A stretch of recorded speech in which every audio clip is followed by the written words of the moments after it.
All right. Everybody hear me all right? Yeah? All right. Guess I'm going to go ahead and get started. All right. Well, thanks everybody for coming out this evening, listening to me talk about Angler lurking in the domain shadows. So the majority of this talk is going to be about Angler exploit kit and domain shadowing, which is a technique that I came up with, I guess, earlier this year. I'll spend more time talking about Angler in general and all that stuff too. Before we get started, take a second and talk about who I am. My name is Nick Biasini. I am a threat researcher with the Talos Group. Spent basically my entire career in security. The overwhelming majority of that was in SOCs. Started off as an analyst working third shift in a 24/7 environment. I've been an engineer, a manager, did CNA and policy very briefly, and now I'm back as a researcher and couldn't be happier. May ask yourself why coffee beans? Anybody who's worked third shift in a SOC knows coffee is your best friend, and I am not afraid to admit that a lot of what I've accomplished on this slide, as well as in this talk, is largely due to coffee.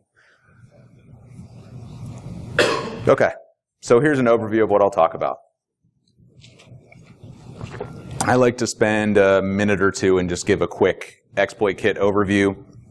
I'll talk specifically about Angler, and then spend the majority of the time talking about what domain shadowing is, how I found it, scope, stuff like that. And then I'll finish up with some other techniques that Angler's been using lately, some info about payloads, and then finally some detection stuff. So what are exploit kits? I'd like to use this example of an assembly line, because that's kind of how I look at it. So it's a software package that's available for users to buy or rent. The whole idea is you add your components. So things like, what domains do you want to use for redirection? What domains do you want to use for landing page and exploitation? What IP addresses? What exploits do you want to target? What payloads do you want to deliver? And then at the end, you basically have a web framework set up to compromise users. But how do users get compromised? There are two primary ways that users get into the actual infection chain.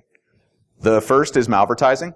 Malvertising is just a malicious advertisement that a adversary will pay to have hosted on some sort of ad network. Whole idea is user goes to some website, usually a larger one, get redirected via a banner ad or something into a redirection chain, then end up on a landing page, end up getting exploited, deliver some sort of payload, compromise. The other primary one, and what I've seen a lot out of Angler lately, is the use of compromised websites, largely WordPress sites. A lot of people ask themselves, why is it a big deal when there's some random plugin in WordPress that has a vulnerability against it? This is the reason why. Threat actors use that information and they compromise a very wide range of websites. They don't deface it. They don't really change it much. All they do is they drop an iframe in the main page or some subpage. The whole idea being that a user would browse to the web page, say their local restaurant. While they're looking at the menu in the background, there's a redirection going on, landing page being served, and they're being compromised without ever realizing it. Now, I've seen this be invisible to users where they had no notification at all. I've seen them actually land on a full landing page, and I've also seen where the landing page gets popped in some little tiny iframe up in the corner. So there's a lot of different ways users are getting compromised, but at a high level, that's it. They end up in one of those two places, end up in the gate, landing page, exploit page, payload, and then they're compromised.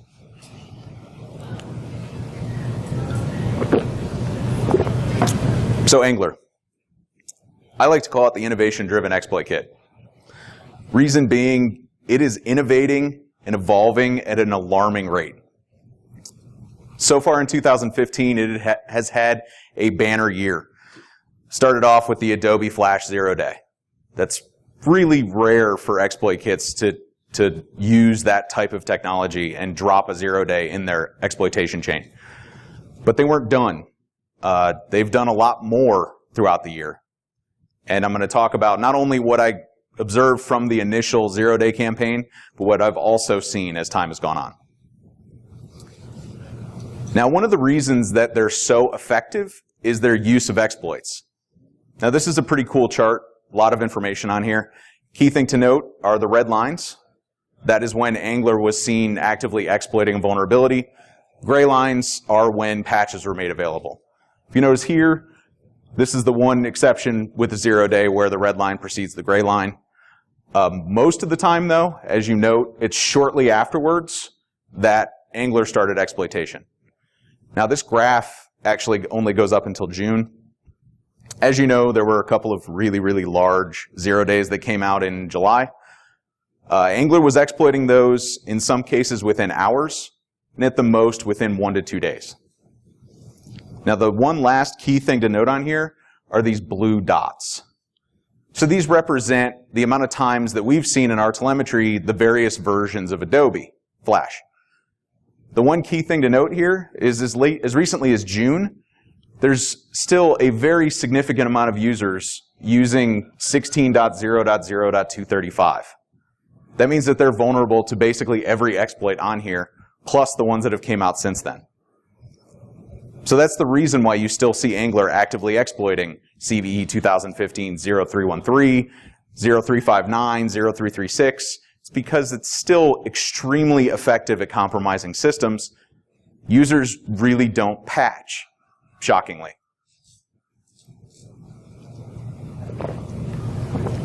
So as I said before, this all kind of started with the 0-day campaigns. Our group, and me specifically, were tasked at looking at these campaigns and what they were doing.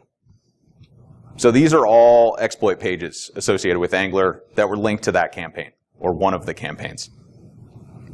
When I was looking at this, I noticed something a little odd. The use of the domains that are being used here. It's not uncommon to see things like random character generation, weird TLDs involved. This, however, looked a little different. It's a weird variety of domains. So I decided to kind of dig into it. I spent a few days, couple of weeks, basically focusing around the domains and the activity that we were seeing to try and figure out what was going on, if it was something interesting. So how did I start? Take, for instance, the first domain that was listed on that slide a couple slides ago, this unsuspective.kevinspain.net. So I was like, okay, this is an interesting domain. Let me look and see what other subdomains are hosting Angler activity. I was able to pivot, and this is just a small subset, but as you can see here, there's a fair amount of subdomains being utilized by Angler. Now, my initial thought, as with most people, would be, okay, it's a bad domain. Seems really logical, right? And that isn't actually what I found, though. What I found is that the core domain, kevinspain.net, was actually being hosted on a completely legitimate IP, non-malicious. The website itself was fine, nothing wrong with it at all. However, if you look specifically for that unsuspective.kevinspain.net, I actually found it pointing to this IP, which was, what, 176.31.125.191. That was definitely a bad IP. It was malicious, I knew it. So I wanted to know what else could I find on that IP. So I pivoted, and I found this. This is just a small subset. For some reason, it's all co.uk addresses. I assure you there were other TLDs involved. This is just the subset that I pulled. But what you can see here is there are a fair amount of different regular domains hosting malicious subdomains on the same IP address. Not that peculiar, but still a little odd. So I went back to kevinspain.net and searched a little further. So I went to domain tools, looked up kevinspain.net, found an email address associated with it. I also noted that it's associated with 14 other domains. So I went and found those 14 other domains, which are listed here. A pretty wide variety of random domains. Again, this is just a random example that I picked out, but you can see here there's just random smattering. The key thing to note are these Nevada Networks ones. So what I did is I took this data and said, okay, well, maybe, is there any other malicious activity associated with these domains? And that's exactly what I found. What I found is using completely different IP infrastructure associated with different campaigns, I saw different subdomains associated with that same user's domains that he had registered. So this is what I started digging into. I started here, and I started rinsing and repeating. I started pivoting on core domains, Angler activity that I knew was active, what subdomains were being utilized, what IP addresses, what registrant accounts, and just rinsing and repeating and trying to figure out what this is, what am I stumbled upon here. And what I called it is domain shadowing.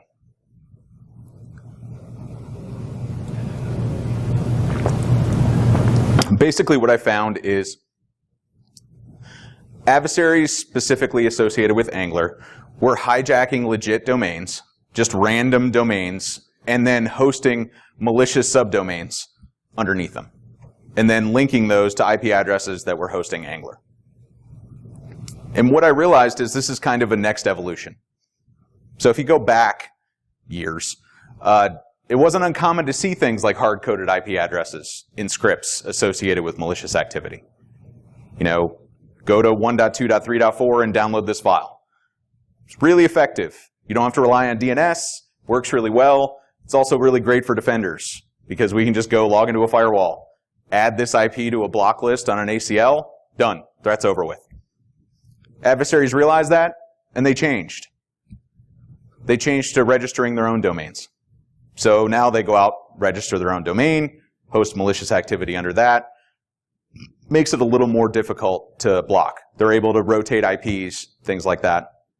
You can blacklist domains. They can register new ones. But what we found is that adversaries are really bad at OPSEC associated with domain registration. So what you see is things like reused email addresses, reused names, mailing addresses, phone numbers. Makes it really easy for us to track. So what we can do is we can say, okay, we have a kind of a summary of what this threat actor does, what their key indicators are when it comes specifically to domain registration. As soon as they register a domain, it's blacklisted before it's ever used. Adversaries, again, they catch on. So they move to dynamic DNS. Dynamic DNS, great idea. For home users, you always want to get to your computer. I need a way to make sure that even though I have an ISP that uses dynamic IPs, I can still get there. That's where dynamic DNS comes in. Basically allows you to point whatever IP you have or whatever IP you want to a subdomain associated with a dynamic DNS provider. Great way to be able to always access your computer. But it's a better way for threat actors to hide and be able to do domain usage without any tracking whatsoever. And, keep in mind that all of this is still being used today. I'm still seeing hard-coded IPs, registered domains, and dynamic DNS. Specifically with dynamic DNS, though, what we found is enterprises and companies really started to evaluate why would you allow dynamic DNS. There's no real legitimate business use for it. So what we've seen is a lot of people just blacklisting dynamic DNS across the board. Every once in a while, a new one will pop up, but it's pretty easy to get caught up and add it to your blacklisting technology. Just makes it that much easier to stop. So again, threat actors had to evolve, and that's when they started moving to domain shadowing. So how big of a deal is this? How widespread, how much people or accounts are affected? In the time I was researching, which ended up being like a month, maybe a little more, I was able to find 25,000 unique subdomains being used specifically for Angler activity. Now those 25,000 subdomains were associated with thousands of core domains. Those thousands of core domains were associated with hundreds and hundreds and hundreds of registrant accounts. And that's just what I could see. Keep in mind that some of these people did have privacy protection turned on, so I couldn't really get an absolute view of how many actual accounts were affected, as well as how many domains. That's just my lowball figure, is somewhere around 2,000. But how are they doing this, and what are they targeting? The basic idea is phishing. So you phish registrant accounts. There is not, a month that goes by that you don't hear about some sort of phishing campaign targeting usually GoDaddy. What I found was that all of the domains that I found that were being shadowed were actually owned by GoDaddy. Now, that has nothing to do with GoDaddy itself. They do a lot of great services for their customers. They offer two-factor authentication. But if you think about it from a threat actor perspective, if you're going to spend the time and the money and the energy to build a phishing campaign and get users to click on the links and build the infrastructure to host the pages to gather the information, you're going to want to go where you get the most bang for your buck. And that, without a doubt, is GoDaddy. Last time I checked, they controlled about 1/3 of the domains on the internet. So obviously, if you're going to go after one, that is the one to go after. They're like 5 or 6 times the size of the nearest competitor. So why registrant accounts? The short answer is no one logs into them. I mean, how many people here own domains? Anybody? Okay. How many of you have logged into your registrant account more than twice in the last 6 months? A few. But keep in mind, we're security people. We tend to do it more than most people would. Most people log in to do 2 things: to update IP addresses associated with the domains that they own, and to renew the subscription for the domains. That's it. Adversaries realize that, and they take advantage of it. By compromising these accounts and adding these malicious subdomains, not only do users never log in and check, they don't really receive notifications for this type of thing by default.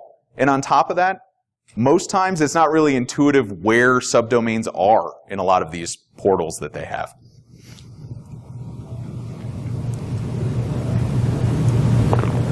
And look, domain shadowing is a really cool technique, and it's a very effective way to bypass a couple of key technologies. The first is looking at sites that are related to blacklisting. So if your primary technology that you're supporting is doing blacklisting, this basically defeats it. So you have to keep in mind that yes, there are 25,000 subdomains, but most of them were active for less than 30 minutes. Some of them were active for only 5. If you're trying to keep on top of this by doing blacklisting, by the time you actually get the site blacklisted, they've already moved on to 2 or 3 domains down the line. Not only are they blocking and changing to different subdomains, but they're changing the core domains associated with it. One other interesting thing that I found is under accounts where there was more than one domain associated with it, without exception, they used more than one. I could not find a single example where they used every single one. I don't know why. Could be that they're saving it for later, but it's just an interesting tidbit. And look, if all Angler did was that, it would be a pretty cool way to help bypass blacklisting technologies. And again, by using these known websites that other people own, you're going to get away from a lot of web reputation type stuff. So most of these sites had, when Angler activity started, had either no web reputation or a slightly positive one. Usually it changes as time goes on because you got a lot of Angler activity going on. It gets downgraded pretty quick, but it does at least create those windows. And that's kind of a theme with Angler, is they're all about creating windows to compromise users. Now, this isn't all they did. There are a bunch of other techniques that they used. And I'm going to talk about a few of them. You can see them here. So let's start with landing page shenanigans. Now, historically, if you look at a landing page for an exploit kit, if a user ends up there, they're going to end up with a giant screen of gibberish, a bunch of junk that is likely to make them freak out, close a web browser, do what users do when they get compromised. I don't know, run around with their hands over their heads, whatever. But they're going to have some sort of an adverse reaction. They're going to say, okay, wait a minute, this isn't right, and quickly close their browser and try and figure out what happened. So Angler did something different.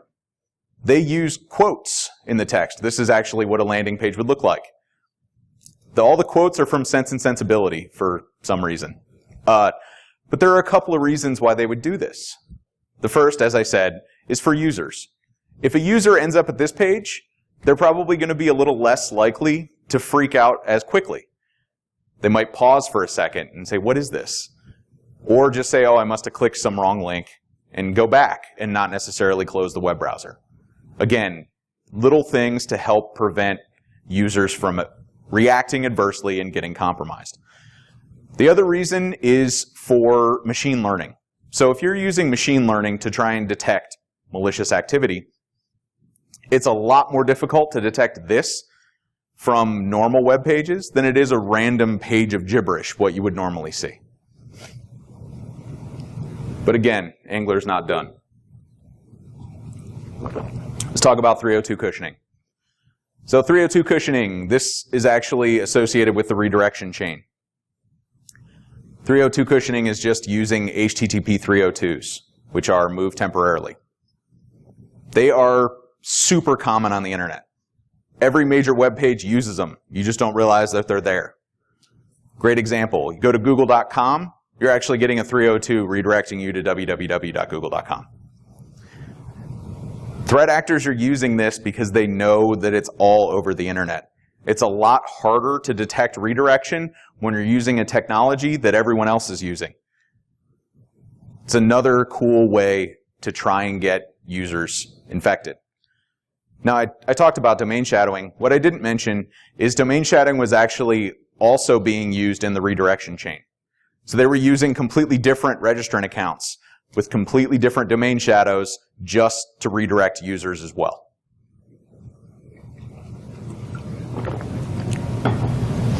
Now, this is something that is more recent. This started, I want to say, mid-June, probably, and has continued up until 2 or 3 weeks ago. This URL structure change that they've done. And as I said before, there are two main parts to exploit kits: landing pages and exploit pages, basically. So you go back to the beginning of the year. This is the URL structure you would see for an Angler landing page. If you're looking at it from a regex perspective or a detection perspective, pretty straightforward. Just a big string of numbers. That's pretty easy to write detection for. As time went on, they changed. Not a lot, just a little bit. But again, increasing the amount of characters in the folder structure, adding some dashes. I've seen underscores as well. But again, the whole idea here is subtle changes to compromise users. If your detection technology is relying on this type of stuff, these small changes will create windows for them to compromise. But what we really saw in June was a drastic change to this. Now this is totally different, as you can tell. They're using search as the keyword in the URL now. And they're passing a ton of parameters with it. Now this actually looks exactly like a Bing search. Now, to be fair, if you see the queries, they're gibberish. You know, most users aren't going to search for something like that. However, if you're looking at this programmatically and you're trying to write, say, a regex to try and detect something like this from normal English text, it becomes much, much more difficult. And that's exactly what they're trying to do. Again, this major change caused a lot of detection headaches. You know, there was a lot of animosity about how they changed, but they weren't done. A couple of weeks later, they changed again. Now we're using this, which is just EnglishWord.php. Now, one thing to note here is the use of these single character parameters. There's a bunch of them in here. They were initially doing a set amount of parameters that made it a little easier to detect. Unfortunately, that didn't last very long. What they did is they rotated to something like this. And this is where they sit as of Friday of last week, the last time I really looked at Angler. So what they did is they pivoted to this. Now there are two other variants of this. There's viewTopic, viewForum, and search.php. Now you might think to yourself, well, that's not really a step in the right direction, because before they were using just random English words. Now, the thing is, viewTopic.php, viewForum.php, and search.php are extremely common. You go to any website that does any sort of forum functionality or does basic searching, odds are you're going to end up on a viewtopic.php, viewforum.php, or search.php page. This is virtually impossible to pull out of telemetry if all you're doing is looking for URL structure. And that's exactly why they do it. Compromise users. Now look, changing the landing page URL structure is awesome, but it doesn't help you if you don't change the exploit structure as well. Because all you do is you get a bunch of people hitting landing pages, and then your detection technology catches the exploit page, so users don't get compromised. So they did something similar with exploit side. Again, going back to the beginning of the year. Big long string of text. One special character. I think I saw a couple that were like 2, mostly dashes and underscores. It's pretty easy. I mean, that's not really the most standard thing you're going to see in a URI on the internet. As time went on, they changed a little bit. Again, increasing the length of the string, adding a couple more special characters.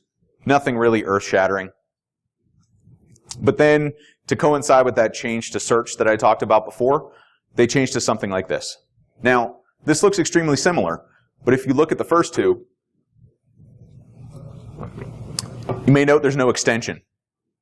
And this one uses .pycharm. So before, it wasn't that difficult to write a regex or logic to look for, say, flash files that had no extension on them, that had maybe 25 or more characters in them. This would get you a fair amount of Angler activity. Apparently they realized that and decided to change. So they started using extensions. The one here is .pycharm, and then adding parameters to it. In these cases, they're numerical based. They tended to be this way for a while. We did see some legitimate extensions, things like .aspx, .php. Those are legit extensions. We also see a bunch of junk, like .java2 and .cppbin. Initially, there was somewhere between 15 and 20 different extensions they were using. But as I said before, they were passing word-based numeric parameters, and it was actually 2 all of the time. That lasted for maybe 2 weeks, and then this happened. Now again, this is where we sit today, as of Friday. English word-based .random extension. Now when I say random, I mean random. I don't really see much duplication in these. Some of them are word-based, some of them are random strings of text. It's just random. And on top of that, they started changing the parameters. Now they have model, sound, street, whatever. Now they're varying not only the number of parameters, but the labels that they're using and the types of labels. All designed to evade detection. So why are they doing all this? You know, yes, they evade detection, but what's the reason? What are they delivering as a payload? And there's an emphasis on pay there. If you note, all of the payloads associated with Angler are associated with monetization. There's a direct way for them to monetize the type of stuff that they're dropping on systems. The first one is BDEP Downloader. So BDEP Downloader is the malware downloader that is exclusive to Angler. It is virtually always dropping click fraud. I threw something in here. So click fraud is basically a way for them to monetize the system being compromised by using scripts to generate clicks on ads. Now, I threw a little detection bonus in here. Up until 2 weeks ago, if you were to see a domain lookup for www.earthtools.org, followed up with a domain lookup for www.ecb.europa.eu, that box, 99 times out of 100, had BDEP on it. It actually uses these 2 domains in its DGA. Now, interestingly enough, the user that owned www.earthtools.org a week and a half ago pulled that domain off of the internet. And for 4 days, BDEP was completely broken. It did not work at all because it relied on that domain. So what you would see is a ton of lookups for earthtools.org that went nowhere, followed by repeated alternating between it and Google.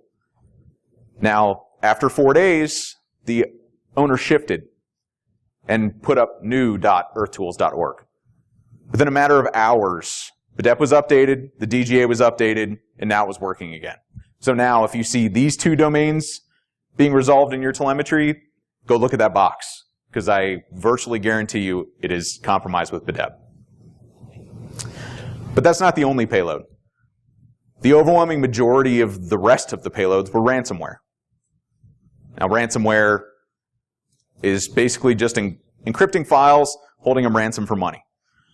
The majority of the infections that we saw were CryptoWall 3.0. That's just kind of the favorite, I guess, among people that pay for Angler. We've seen other ones. We've seen AlphaCrypt, TeslaCrypt, recently saw CTB Locker.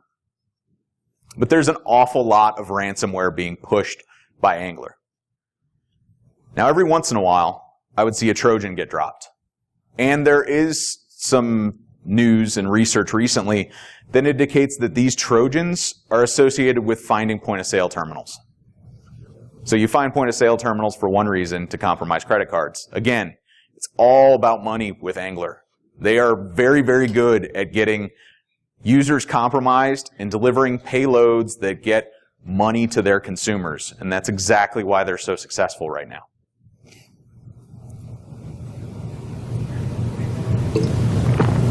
Okay, so let's talk a little bit about detection. Regex is your friend. You can do a lot with regex searches to find Angler activity, but you have to stay diligent with this stuff. You have to keep up on open source resources, follow people on Twitter, look at how it's changing over time, because I'm going to tell you right now, your regex that works today likely won't work in a couple of days, and it definitely won't work in a month, because Angler is really, really good at changing. But there are other things you can look out for in your data. I talked about domain shadowing. Looking for multiple subdomains under a single domain. But not just looking for that, looking for longer length strings. Angler doesn't always use long length strings in their subdomains, but most websites don't use long length subdomains at all. You see a lot of www. Mail. Forum. Stuff like that. You don't see a lot of 10, 12 character subdomains. Looking for a bunch of subdomains resolving to a single domain, as well as resolving to different IPs, is another key indicator. I said before, 302s are super common. What you don't see is 302s stacked. Angler does that periodically. So that's another thing to look for.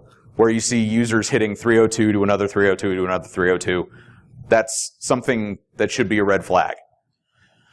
And this last one here is a little noisy, not going to lie. But if you start using these other ones to reduce the data set, you'll end up with something useful. If you look for Adobe Flash that doesn't have a .swf extension on it, it's another way to start hunting for this type of stuff. One key thing to mention is when Angler did the random extensions a while ago, they started using .play. And I thought that would be a fantastic thing to pivot off of. Look for Flash files with .play extensions. Coincidentally, Dailymotion uses .play for their Flash videos, so it didn't work out too well for me. But keep in mind, look, your IDS IPS coverage usually does a really good job at catching landing and exploit pages. You know, they know that this stuff is very active. They're going to do a good job at catching it. But this thing is changing so much, and you have to keep in mind that these changes create windows. How long of a window are we talking about? It really depends on the change and the technology that you're using to detect it. Some cases it's only a matter of hours or a day, but sometimes it could be as much as a week before your vendor releases an updated signature that catches this stuff reliably. That's when all this other stuff comes in handy. You got to use that type of research to try and find it. Because yes, IDS, IPS are good at catching it, but when changes are made, systems are going to get compromised, and you need to have ways to try and find it that don't rely on that type of technology.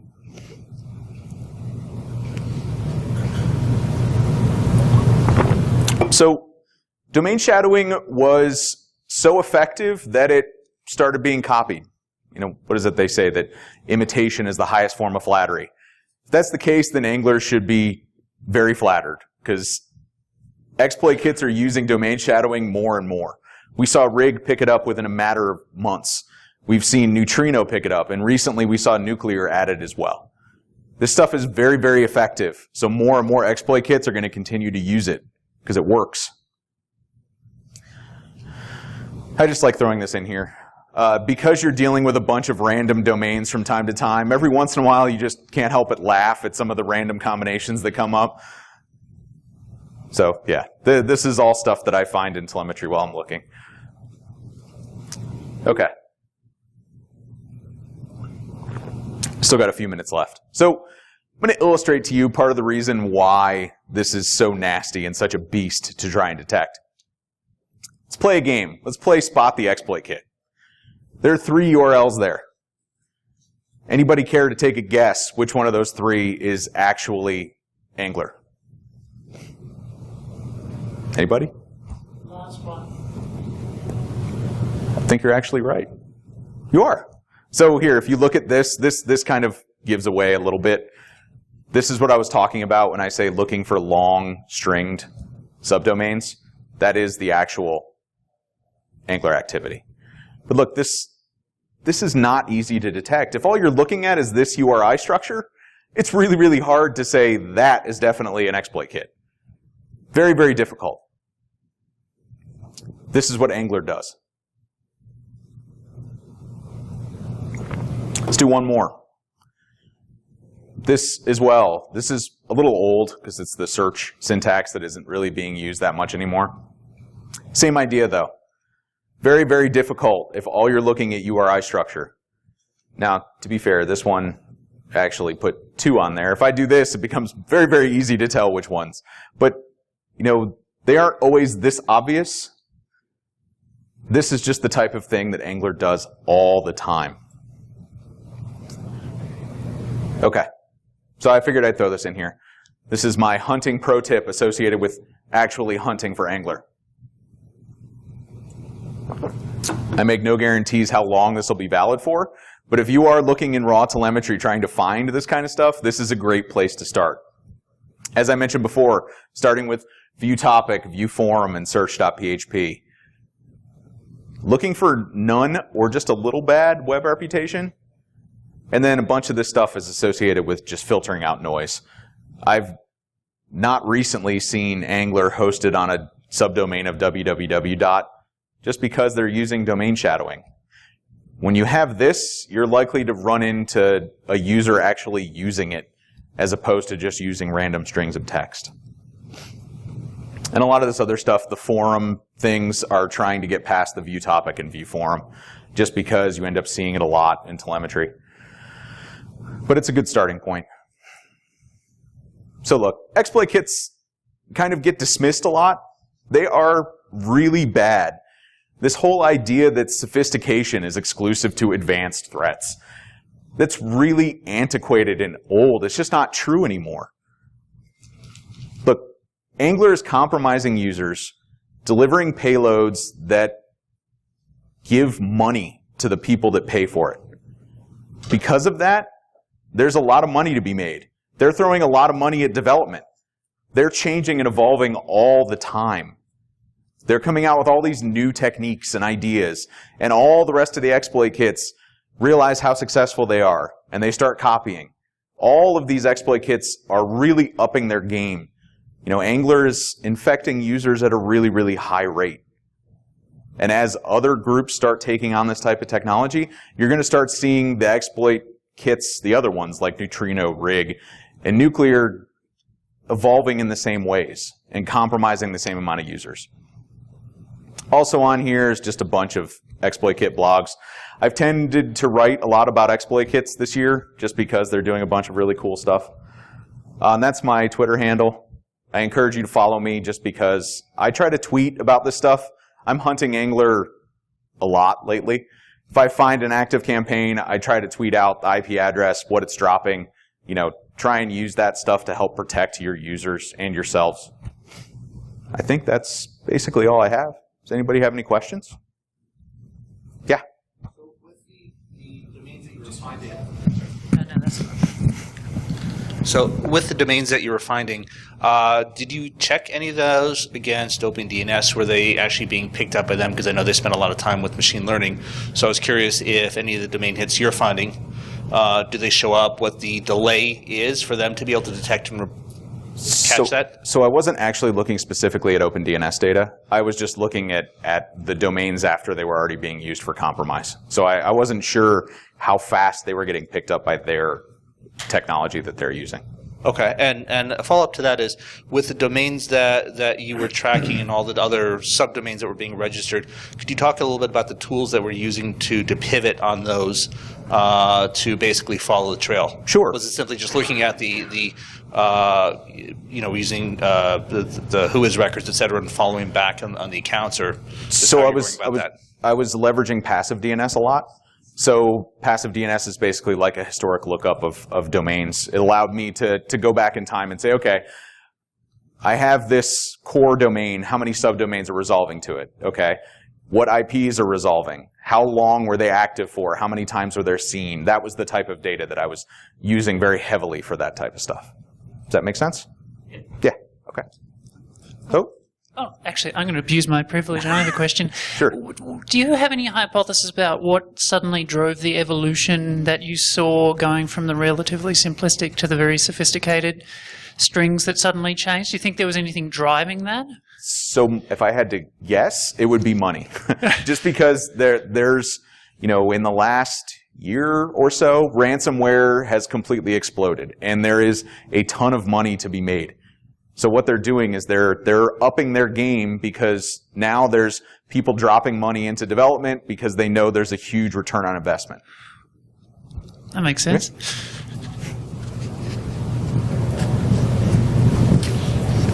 I was wondering about the age of the DNS registration entry and the value of that in determining whether exploiting is going on, or even as a correlator.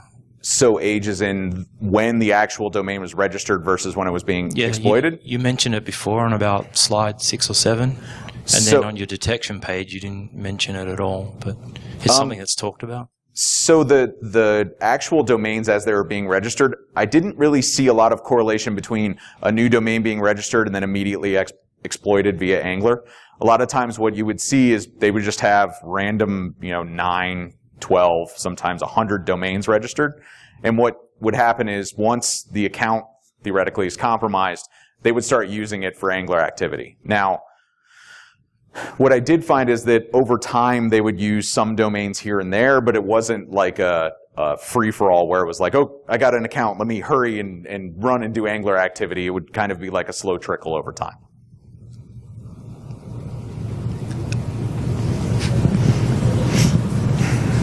I spent a lot of time on Angler myself, and I found that it wouldn't drop twice to the same IP. I was curious if you experienced that and what the time was. So drop, you mean like as far as using the same IP multiple times? Well, if I hit like a blog I knew was compromised, it would drop the exploit to me and I could watch it happen. Mm-hmm. But then if I were to try to hit it again with a new sheep dip on the same IP, it wouldn't go. So I had to go and get a new IP, and then it would hit me again. I hadn't really spent a lot of time researching. It's interesting, though. I haven't. I'll have to check that the next time I'm hunting. I'll run stuff multiple times and see what happens. Were you making exactly the same request? Sometimes a little bit different requests. Just depended. Okay, inside the request? I would usually just clear out all the session keys and start over with a new incognito or in private session. Some of them do like incognito keys. So if it depends on how early in the refer chain you were. So if you were hitting at the compromised blog that gives you the redirect, or were you hitting later in the chain? In this case, it was a blog, specific blog page that was compromised. So I had, like 5 machines I just built. So I'd plug one in and hit it and try to take a PCAP of it or a video or whatever, and then try it again. And the second and so on times, it just wouldn't deliver the payload. It depends a little bit on the TDS. Some TDSs will filter out repeat IDs and some don't. It just depends on if they're pushing traffic through.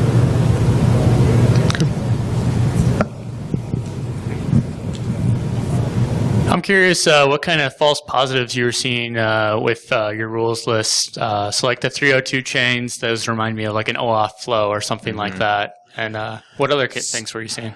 So I do see 302. Sometimes I would stumble upon other exploit kits, which is a fun coincidence, but a lot of that stuff is just about decreasing the data set. It depends on what you're starting with to try and eliminate some of the noise. That's basically what the goal is there.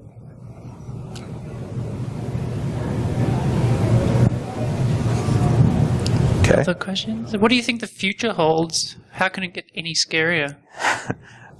Who knows?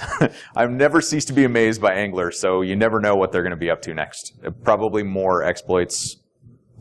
Who knows? Yeah. Better transmission of the payload. Yeah, and I didn't even get a chance to talk about that. So there's so much more. I mean, there's the stuff that they're doing with the encoding of landing pages, the stuff that they're doing for encoding and encrypting the payloads.